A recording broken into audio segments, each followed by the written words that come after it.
Time now, though, to meet someone who's really made me happy. And she's really funny, too. Joyce is a young, patriotic, and passionate Kenyan. She recently published a devotional book on the Kenya National Anthem. The book breaks down the 18 lines of the Kenya National Anthem and seeks to understand this prayer guided by the Word of God. It includes discussion questions which are meant to prompt the reader to reflect, then, take actions, and there's a prayer for each day as well. And it goes on to break down so many different lines in the anthem, you know what I mean? So, so this one, O God of all creation, the very first line, bless this our land and nation. Every single one of them has a page, justice be our shield and defense. And may we dwell in unity, peace and liberty, with the hearts both strong and true. This is incredible, Joyce. Welcome to the studio, Joyce Mwangi. How are you? I'm fine, thank you. So good to meet you. So good to meet you too. So, where did this even come from? Wow, this has been a journey. It's been my journey for the year 2017. It started with me blogging. Then I decided to do a series, and I chose to do a series on the Kenya National Anthem. So I'm so, most of us don't really even know the words of the national anthem. I mean, you know that. Yeah. And you finish the last word. Yeah. Like, Thanksgiving. You shout that. Yeah, too. Yes. So, how was this even? Where did it come from? I mean, who told you about it? Have you always been, this big about the national anthem? No, actually, I have not always been. I had never even looked at it like this until I decided to do a series on it on my blog. I did it in April for 18 days. Oh, so the idea just sort of came? Yes, so I wanted to do a series, and I was praying and asked God to just show me what I should do, and I felt I need to do something about the anthem. The moment I looked at it, I was like, I have never looked at the anthem like this. I'd never seen it as 18 lines. I'd never looked at the words. I'd never seen the build-up. But when I started now breaking down one line for 18 days, it blew me away. And it still has, even today. Are you going to do it in Swahili? Yes, it's almost done, actually. Okay. The Wimbo wa Taifa la Kenya, it's almost done. We're doing the editing now. Who's doing the translation? Not you. Yeah, no. It's actually not translation, because the Kenya National Anthem and Wimbo wa Taifa la Kenya, they're different. Yeah, they're different. It's the same spirit, though. It's the same 18 lines. They have the same values, but none is a translation of the other. It's the same anthem, just in two different languages. So for the Swahili, I'm really not very good in Swahili. So I did most of it in English, but there's a wonderful lady, she's called Amy. She's helping with the translation, and then a few people are coming in for the editing. This is incredible. So when did you do this? The book or the entire thing? The book, we launched it on July 8th. How long did it take you to do the whole summary of it? April, May, June. 3 months. Oh, just 3 months to do the series on the blog? The series on the blog, I did it for 18 days in April. Then in May, I put it up on Amazon Kindle. And then in July, we had this on paper. Yeah. And you're doing all of this while having 2 kids. Yes. But you're a stay-at-home mom, right? I am. So tell us about your family. So I'm married to one Sami Mwangi. And by the grace of God, we have 2 children, 2 living children, because we have 2 that didn't make it before. We lost them 2 miscarriages. And then now we have these 2 that are living, Wendo and Tayo. Yeah. Okay. Is he watching? Hey, Sammy. How are you? But the kids are, how old are they? Wendo is 3, and Tayo is almost 2. Yeah. Yeah. Oh my God. 3 and 6, yeah. They're like twins. Yeah, they are.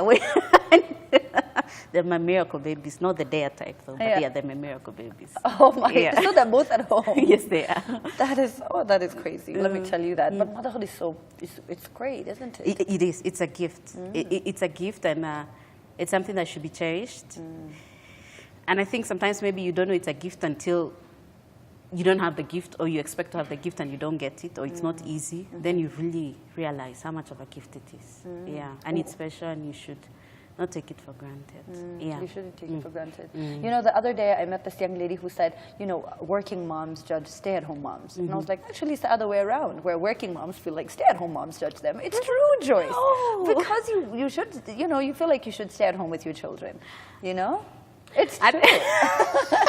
I don't think I judge working moms. Most of my friends are working moms. A few are stay-at-home moms. But I think there's advantages of staying home. And if you don't have to like do an 8 to 5 job, I would really encourage you not to do it. Just to take time with the children, especially when they're young, before they go to school. Just to bring them up yourself, to give them the values that you want, to just see them accomplish a few milestones before they go to school. Money you can always get. And nowadays, there's so many ways of even working from home. Even some organizations allow you to work from home, online businesses and stuff like that. So you can always find the balance. But if you can't, it's also okay. Yeah. It's like, do you. Do you. People say, do you. Yeah. You do you. Yeah. You're very prayerful. So, you know, is this something that, did you get saved as you grew older? Or was this, all of your life? You know what I mean? Like, yeah. Christian background. My parents were pastors. No, Joyce. That's my life, actually. I think I was born saved. I was born in church. I was born in church. Yeah, from the womb. My mom is very prayerful, and so was my grandmother. My grandmother is pastor. So I was brought up in church. My parents were pastors. So all my life, I've only known church. I've only known church. But in 1993, I went for a children's camp. And, I think maybe it was the fear. Hell is coming, you're burning hell with the devil and everything. But I gave my life to Christ. I even have the decision card.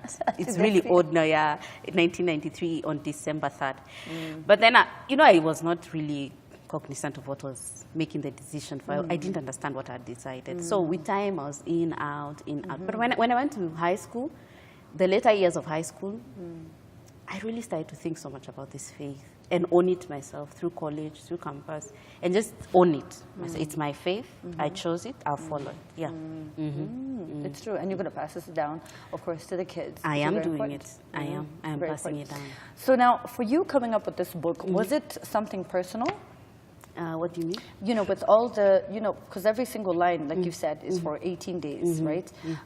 So was it a personal journey that you were going through and decided to share it with people? Yes. Actually, when I did it on the blog, it was a very personal journey. If you read the journey on the blog, it's very me, with a lot of hallelujahs and prayers in between. But when now we made it into a book, of course, we had to edit it to include other people. But first, it was my personal journey through the National Anthem. Then I decided to share that journey with other people. Yeah, something I'd gone through and it had changed my life. Then I decided to share it with others. It's so well written. This is your first book. Yes, it is. How long have you been, had the blog? Since January. Oh, just the other day? Yeah, actually, since January. It's so well put together. Thank you. Where did you, where was this from? Did you write did you used to write a lot? Did you used to write poetry? When you see the flow of words, that, it has to come from some sort of experience in something. Right? Yeah, because it looks maybe journaling is all I've been writing in academic papers. Do those count? Well, we used to have like 5,000 words. Yeah, I think in they composition. So I guess maybe they count. Was this something that you saw yourself doing, writing a book? No. Okay. No, until this year. Yeah. And I hope it's not going to be the last. No, see, my second one is coming up. And more already? to come. Yes. Yes, that's very true. Yeah. And it's all going to be very, devotion again. Yes. Also, the second book is the same, a devotion on the wimbo wa taifa la Kenya. Yeah. Then I'll do more stuff on the anthem. I think the anthem is very rich. Yeah. You can't exhaust it. No, you can't. No, it's very rich. Yeah. And I feel if people were to learn the anthem, the way you were saying, instead of learn the anthem, study the anthem, and become the anthem, we'd see a lot of change in Kenya today. That way people will become the solution they're seeking. Because this anthem, it's like a blueprint when I look at it, when I see it. It's a dream of what Kenya should be and can be if people put the effort to it. Yeah. We are in such interesting times in terms of how, democracy is at its peak, because, you can fight for what is rightfully, what you feel is your right, and that's okay. But then at the same time, we're very politically charged right now as we get ready for yet another round at the elections. What are your comments on that? Actually, that takes me to the foreword of this book. It's by Professor Washington Omondi. He's the only surviving co-composer of the National Anthem.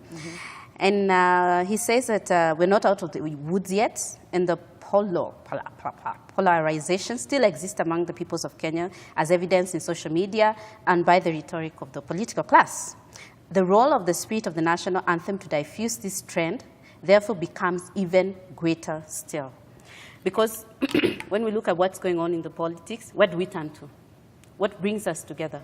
What can unite us and still allow us to express ourselves? For me, I see it's the national anthem because it is one anthem for the entire nation. And in it, it expresses our national values, it expresses our beliefs, our hopes, our aspirations. If we would just for a moment turn to it, in the middle of all that is going on, I think we'd find a solid ground to stand on as a nation. And it's a prayer. It is. It is a prayer. It is a prayer. It is a call to action. Something that we become the anthem. Yeah. What did you know about the anthem that you didn't know before? Because now you studied it on a deeper level. Yes, so many things. Like number one, you know that joke that used to go around that who lied to 40 million Kenyans? Yes. Oh God of all creation is Mungu. No, it's not a lie. It's not a lie. There's not a translation. So we have two anthems. We have in English and in Swahili. So that was the first thing. The second thing is that it has 18 lines. I didn't even know that. And another thing that I learned is that it builds up. The anthem is a build-up from, O God of all creation, you call unto God, and it's a prayer. Then you go to bless this land and nation, justice, special and defender, may we dwell in unity, peace and liberty, plenty be found, plenty be found within our borders. It builds up. But sometimes we want to mix things up. We want unity before justice. We want to give thanks before we work hard. It can't work like that. So we want the fruit of our labor, but we want to harvest, but we don't want to work hard for it. We want to get quick. There's a flow. Yeah, there should be a flow. There is a flow. It's very beautiful when you look at it. Even the way the composers wrote it, I think they're very consistent in the way they put it together. And no one ever thought that it was really that well thought out. You just think it was written, there it is, and let's sing it, we're fine. Every nation has a national anthem, we have ours. There was a time people were saying that there should be a remix done to it. Did you see that online? Yes, even to change there's even been calls to change, we get a new, I don't think that should be done. I think this anthem is so, I find it so special. It's such a gift given to us. Unless we have really exhausted this anthem, then we can get another one. But I don't even think we've scratched the surface of this anthem. Because we don't fully understand it. Yes. Okay.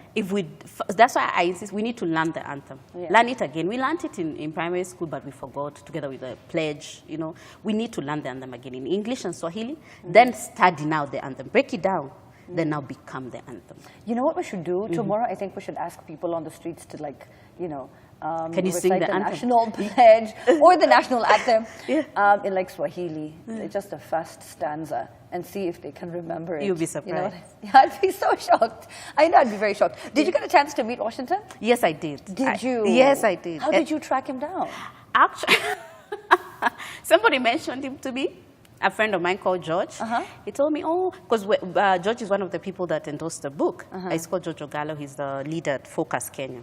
So I mentioned, I say, I have this book. He said, you should have come. It was after the National Prayer Breakfast. This guy, you should meet him. He's the man that you should work with. I said, I don't know him.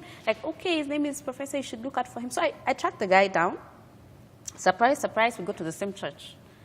Do you? Yes. Yes, we do. Wow. So I went to the office, I went to Avika, I talked to her, and they gave me his number. Now, this guy, he doesn't pick strange numbers. I can imagine. Yes. So I prayed, I said, I need favor with this man. So I called him. Of course, he didn't pick my call. So I sent him a message. I said, this is, I'm Joyce Mwangi, I've done this and this. Please, I really need you to look at my book and to give me a few words. And if, you'd give me a forward to the book. I waited. He sent me an SMS. You should have seen me dancing. My Kimboy dance, people. Yeah, I was really excited. So we started talking and we started exchanging emails. I sent him the draft. I sent him a hard copy of the draft. Okay. He looked at it page by page, almost line by line, word for word. Because the day I sat down with him for almost an hour plus for him to give me the feedback. Yeah. No, any changes? Are you serious? Yeah. It was like a teacher? Yes. Just like, no, cancel this. Wrong, just English is, yes. English tick, is wrong. tick, this photo X. you need to remove, it was really nice. He's a very kind guy. I'm very happy to have met him. So he was a really big part of the book? Yes, he was. Oh, wow. Very big part of the book. So So you didn't meet him physically. This was just happening on email. No, I met text. him. Okay, I met fine. him face to face. Eventually. Yes, I did. When you couldn't relent with your text messages. After we exchanged, now we started exchanging emails. I sent him the book. So we had this face-to-face meeting for him to give me his feedback, which was really lovely. Then after that, now he gave me the forward. That's good. It was like, who you Joyce and easy messages. Let's just meet. Fine. Persistence. Persistence. You have to keep pushing. That is amazing. That's really, really good. So, because I thought he just, oh, wow, this is really big. Good job, Joyce. Great job. And I see at the back here, you also quote Moody Awori. Yes. Former vice president. Yes. Some big names. By the grace of God. He also, he endorsed the book. I also met him, gave him a draft of the book. He looked at it. He read it through and through. Yeah, he thought, I read your book, young girl. He says, what? Young girl, I read your book. It's very nice. And then he gave me his endorsement. It was really lovely. Oh, wow. You're like, yep, I'm very young, sir. Thank you. Yes, for noticing. Yeah, you can call me. Yeah. So tell us about your blog briefly before we wind up the interview. Yeah. So my blog is his creation, .co.ke. I write about motherhood and faith.